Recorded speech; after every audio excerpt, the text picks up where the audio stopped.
जय श्री राम सभी भाइयों को और बहनों को। आज हम संस्कृत जो पाणिनि की जो व्याकरण है उसमें माहेश्वर सूत्र पढ़ेंगे जिनकी संख्या 42 या 44 मानी गई है।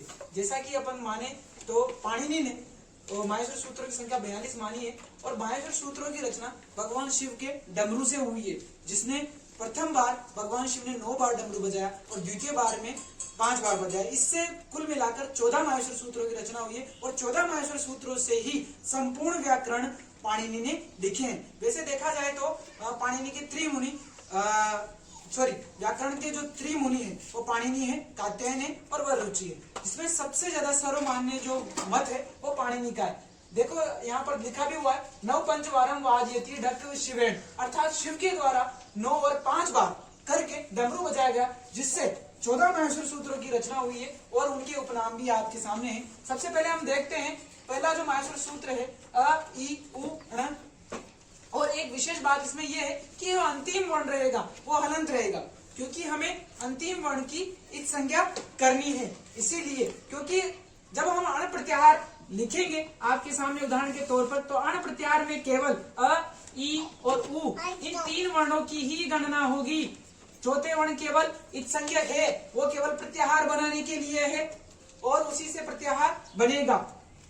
अब देखो अयुण रील रिक ए ओंग ऐ औच ह य व रट लण यम गणम झ भ य घड़ दश जब घड़ दश ख फ छ ट त व क प य श श र और हल। इस प्रकार से 14 माहेश्वर सूत्रों की रचना भगवान शिव के डमरू से हुई है। और हमने जैसा कि कहा था कि अण प्रत्याहार में जो अण है वो अण आधा हलंत इसीलिए है क्योंकि यहाँ पर हम अण की क्या करेंगे, इत्संज्ञा करेंगे। क्या करेंगे, इत्संज्ञा। और अण प्रत्याहार में केवल अ इ और उ 3 वर्ण ही काउंट होंगे, 3 वर्ण ही गिने जाएंगे। जैसा कि यहाँ पर अपन देख सकते हैं कि अण प्रत्याहार यहाँ से यहाँ तक है, एक बार तो यहाँ है अण प्रत्याहार और दूसरा अण प्रत्याहार अपन यहाँ से यहाँ तक भी बना सकते हैं। ठीक है, अण प्रत्याहार में अगर अपन बात करें, पहले 1 मिनट में इसको मिटा देता हूं। देखो अण प्रत्याहार में देखो अ इ उ 3 वर्ण गिने जा रहे हैं। दूसरे अण प्रत्याहार में अपन लण वाले सूत्र तक अर्थात छठे सूत्र तक अपन अण प्रत्याहार में लेंगे। यदि बात करें तो इसमें यहाँ से यहाँ तक अपने ऋस्व स्वर आ रहे हैं, संस्कृत के ऋस्व स्वर आ रहे हैं जो जिनकी संख्या 5 है। जिनकी संख्या कितनी है, 5 है। अ इ उ री और लृ, ये 5 ऋस्व स्वर हैं। यदि बात की जाए आगे तो आगे अपन देखें तो यहाँ पर संस्कृत के दीर्घ स्वर हैं जिनकी संख्या कितनी है, बच्चों, 4। ठीक है, आगे अपन देखें तो अंतस्थ वर्ण आ जाते हैं जिनकी संख्या 4 है। अंतस्थ वर्ण जिनकी संख्या कितनी है, 4 है। यदि अगर अपन आगे देखें तो 5 अनुनासिक वर्ण हैं जो कि मुख और नासिका की सहायता से उच्चारित किए जाते हैं। मुंह और नाक की सहायता से बोले जाने वर्ण अनुनासिक वर्ण कहलाते हैं। अनुनासिक वर्णों का अगर उच्चारण देखें तो न्य, म, न, न, म। यहाँ पर म केवल इस संज्ञा के लिए रखा गया है। यदि आप ऐसे सोच रहे हो कि 2 बार आया है तो ऐसा कदापि नहीं है, यहाँ पर केवल इस संज्ञा के लिए ही म रखा गया है। आगे देखो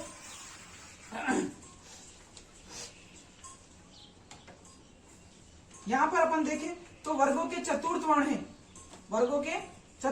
हैं। यदि अब आगे देखें, देखो चतुर्थ वर्ण है और आगे देखें तो यहाँ पर वर्गों के तृतीय वर्ण है। ठीक है, और आगे देखें अपन आगे वर्गों के द्वितीय वर्ण है और आगे अपन यहाँ से और यहाँ तक देखें तो वर्गों के प्रथम वर्ण इसमें सम्मिलित है। नीचे देखें तो ऊष्म वर्ण अपने सम्मिलित हैं। यदि हम देखें स्वर और व्यंजनों की दृष्टि से देखें तो हमें पता लगता है कि जो ऋस्व स्वर हैं, जिसको स्वरों को संस्कृत में अच भी बोलते हैं, वो संख्या में 5 है। ठीक है, यदि हम दीर्घ स्वरों की बात करें तो दीर्घ जो अच हैं, दीर्घ अच कितने हैं, वो 4 हैं। यदि हम कुल स्वरों की बात करें तो कुल अचों की जो संख्या है, कुल अचों की जो संख्या है वो संख्या कुल मिलाकर कितनी हो जाती है, 5 + 4 = 9। यहाँ पर कुल मिलाकर स्वर कितने हो गए हैं, 9, जिसमें ह्रस्व स्वर और दीर्घ स्वर। ह्रस्व स्वर वो स्वर कहलाते हैं जिनके उच्चारण के लिए केवल एक मात्रा का समय लगता है।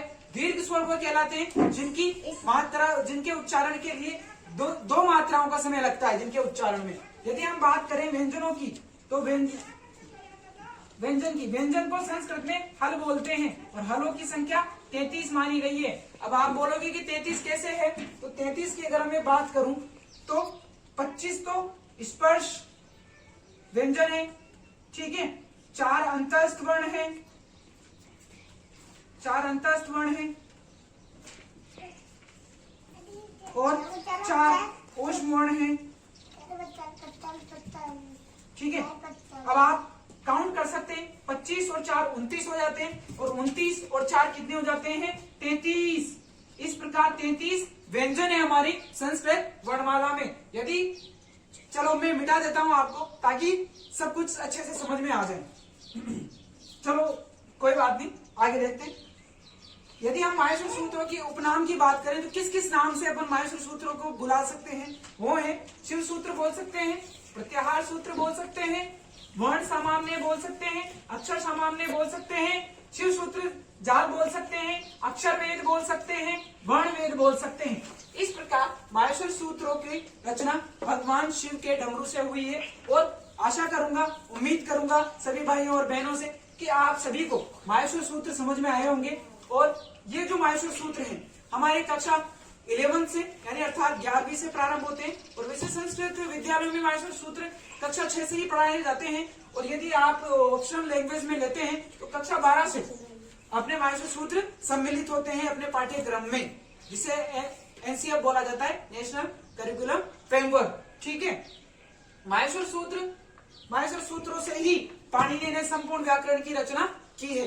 पाणिनि की जो रचना है वो है अष्टाध्यायी और कात्यायन, जिसको वररुचि भी बोला जाता है, उसकी रचना है।